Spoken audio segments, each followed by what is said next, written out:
मुरबी गावाजवळील तलावाची अनेक वर्षांपासून झालेली दुरावस्था व घाणीमुळे गेल्या 4-5 वर्षांपासून येथे गणपती विसर्जन, देवी विसर्जन तसेच गोपाळकाल्याचा समारोप होत नव्हता।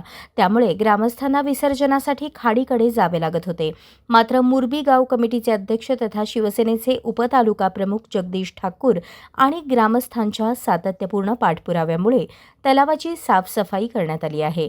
त्यामुळे यंदाच्या गणेशोत्सवापासून पुन्हा या तलावात विसर्जन होणार असल्याने ग्रामस्थांमध्ये समाधान व्यक्त होत आहे। याबाबत जगदीश ठाकूर यांनी सिडको प्रशासन, महापालिका प्रशासन तसेच ऋत्विक प्रोजेक्टचे आभार मानले। दरम्यान सिडकोने दिलेल्या आश्वासनानुसार गणेशोत्सवापूर्वी तलावाचे सुशोभीकरणाच्या कामाला सुरुवात करावी तसेच तलावालगत जॉगिंग ट्रॅकची उभारणी आणि वृक्षारोपण करण्यात यावे अशी मागणीही त्यांनी केली आहे। इथे मागे जो आपण तलाव बघतो, मुरबीचा तलाव आहे, हे 4-5 वर्ष एवढी दुरावस्था झाली होती। इथे साफसफाई वगैरे काय होत नव्हती, त्याच्यामुळं इथे गणपती विसर्जन, त्याच्यानंतर दहीहंडी, आपण जन्माष्टमीचा इथे विसर्जन होत असतं त्याच्यानंतर नवरात्रीमध्ये देवी चे विसर्जन असतं, ते इथे होतच नव्हतं। एक मागे आपला जो सेंट्रल मुरबीपाडा स्टेशन आहे त्याच्या पलीकडे एक पॉन्ड होता, म्हणजे खड्डा होता, तिथे आमचं विसर्जन होते। पण इथे तो बुजवल्यानंतर 3-4 वर्षापासून इथे विसर्जन करता येत नव्हतं। त्यामुळे आम्ही 4-5 वर्षाला ते खाडीमध्ये आम्ही गणपतीचं विसर्जन करत होतो। सिडकोकडे आम्ही मागील वर्षी इथे ज्यावेळी काम सुरू झालं त्यावेळी आम्ही सिडकोच्या जॉईंट एमडी सोबत, ग्रामस्थ मंडळ आणि सिडकोची पूर्ण टीम यांच्यासोबत एक बैठक झालेली होती। त्याचा आमच्याकडे MOU मिनिट्स ऑफ मीटिंग पण आहेत।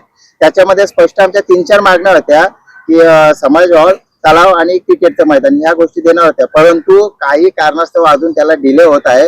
त्यामुळे आम्ही सातत्याने पालिका आणि सिडको यांच्याकडे पाठपुरावा घेत होतो। आता सिडकोकडे पाठपुरावा घेत असताना या तलावाचं त्यांनी छोट्या प्रमाणात का होईना कमीत कमी साफसफाई करून दिलेली आहे। त्याच्याबद्दल हे समोर जो प्रोजेक्ट चालू आहे ऋत्विक प्रोजेक्ट, त्याही आम्हाला थोडी मशिनरी उपलब्ध करून दिलेली आहे।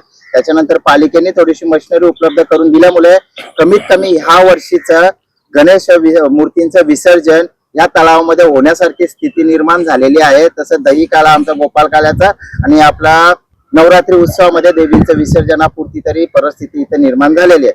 पण याच्या पुढे आम्ही सिडकोकडे हा पाठ असल्यामुळे आणि इथं हा नैसर्गिक पॉइंट किंवा तलाव असल्यामुळे याचं सुशोभीकरणाचं आश्वासन आम्हाला दिलेलं आहे। परंतु आम्ही सिडकोला सांगू इच्छितो, आपले धन्यवाद पण मानतो की तुम्ही कमीत कमी एवढं करून दिलेलं आहे।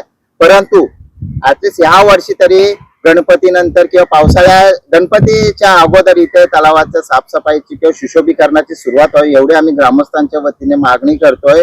आपण आता जे छोट्या खाणी सहकार्य केलेलं आहे तेवढ्या पुरतं न थांबता याचा चांगल्या स्वरूपात सुशोभीकरण करून इथे चांगलं व्यवस्थित जॉगिंग ट्रॅक करून तलावाला, नंतर इकडे जी जागा मोकळी आहे तिथे आम्हाला प्लांटेशन वगैरे करायचं आहे। कारण हा पार्ट सिडकोमध्ये असला तरी हा सिडकोमध्ये रिझर्व आहे, इकडे स्पॉर्ट्स कॉम्प्लेक्स आहे आणि याच्यामध्ये हा तलाव तसाच्या तसा राहणार आहे। त्यामुळे ग्रामस्थांची मागणी एवढीच आहे की हा तलावाचं लवकरात लवकर सुशोभीकरण सुरू करावे, एवढी आपल्यास विनंती। तर यासाठी पत्र वगैरे केलं आहे का तुम्ही? याच्याकडे आम्ही पत्रावर तर वेळोवेळी केलं, आता रिमाइंडर पत्र पण दिलेले आहेत। कारण जवळजवळ 2024 मध्ये आमची जी बैठक झाली त्याचे मिनिट्स आहेत, त्याच्यामध्ये सांगितलं होतं का लवकर सुरू करू। आता मध्येच एक जवळजवळ 10 दिवसापूर्वी सिडकोच्या अधिकाऱ्यांना भेटलोय, त्यांनी सांगितलं का याच्यामध्ये प्रोसेसमध्ये आहे, परंतु अजून काही त्याची डेडलाईन किंवा असं कधी होईल ते सांगितलं नाही। परंतु आज आम्ही ह्या सर्व ग्रामस्थांच्या वतीने त्यांना सांगू इच्छितो की आपण हे छोटे कानी केलेलं आहे, याचे पुढचा टप्पा तुम्ही लवकरात लवकर सुशोभीकरणाचा घ्यावा अशी आम्ही आपणास विनंती करतो।